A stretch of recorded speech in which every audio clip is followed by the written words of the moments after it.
Hello, my name is Marc Laniado. I'm a consultant urologist. I've been a consultant since 2002. I've been treating patients for many, many years.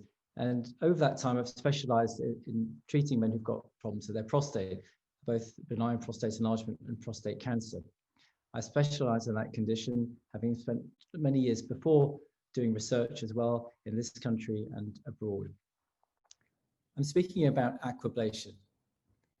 What is aquablation? Aquablation is a technique to treat men who have urinary symptoms due to an enlarged prostate. Aquablation has many special qualities. Let's take a man who has prostate problems, say a man in his 60s. He's had urinary problems maybe for 2-3 years. He's tried avoiding caffeine, limiting alcohol, even tried some medications as well, and he really hasn't found much relief through those. And he wants a solution for his problems. Now, like many men, he really would like to have an improvement, but not lose his sexual function or the enjoyment that he has with his loved wife or other partner during such activities. And he's looking for a solution that gives that. And he looks around and he sees a variety of different treatments, such as TURP, Rezum, Urolift, etc. And he wants a really big improvement in urinary symptoms. So he's trying to find something for that. So where does aquablation fit in? Well, aquablation is a relatively new technique that's been developed in maybe the last 5 to 10 years, and it's been in widespread use more recently. It's a technique that involves the removal of prostate tissue without using heat or electricity. That is relatively novel.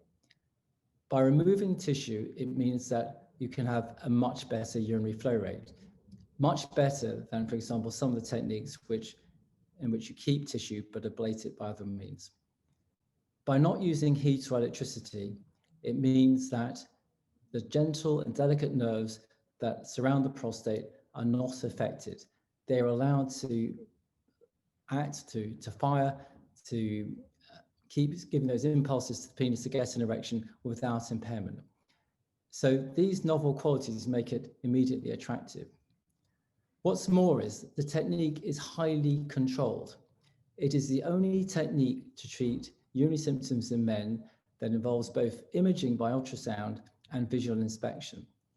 Because of that, it's possible to direct the energy, direct the high-speed water jet into the areas that you need with complete precision.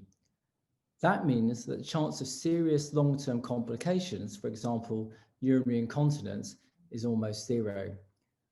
That can't be said for many other techniques, but it can be said for this one. Also, it means that we can tailor the treatment very accurately according to the preferences of the patient.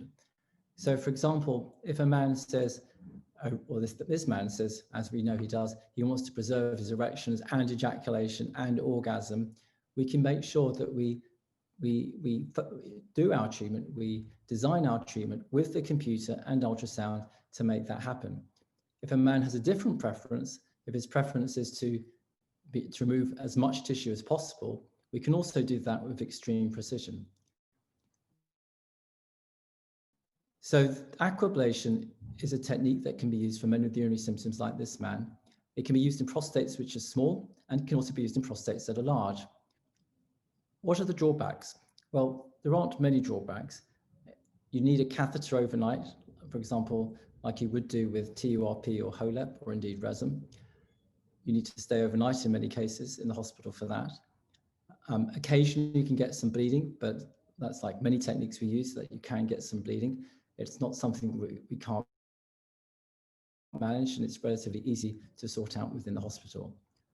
After the catheter comes out, there might be a little bit of stinging, but generally that resolves very quickly and you just need paracetamol or ibuprofen to deal with it. Certainly the stinging is much less than compared to laser techniques to treat prostate enlargement. And generally speaking, the recovery is also much faster than with a standard TURP. So you get a much quicker recovery and return back to normal than you would do compared to the standard technique. How does aquablation compare to Rezum or Urolift? Well, if you have severe urinary symptoms, after Rezum or Urolift, they might go to moderate or mild. After aquablation, severe urinary symptoms go to mild or none. more similar to a TURP or a HOLEP. So the symptom improvement after aquablation is significantly better than compared to resin or urolift. But at the same time, you preserve the qualities of keeping good erections and ejaculation. So if you like, aquablation is perhaps the closest we have to having your cake and eating it. You can get a much better urinary flow, far fewer urinary symptoms, and preserve normal sexual function. It's a technique that's applicable to many, many men today, and so very attractive. So thank you very much for listening to me. And I do these operations at the Wellington Hospital and the Princess Margaret Hospital, and I'd welcome seeing you at any of those institutions. Thank you.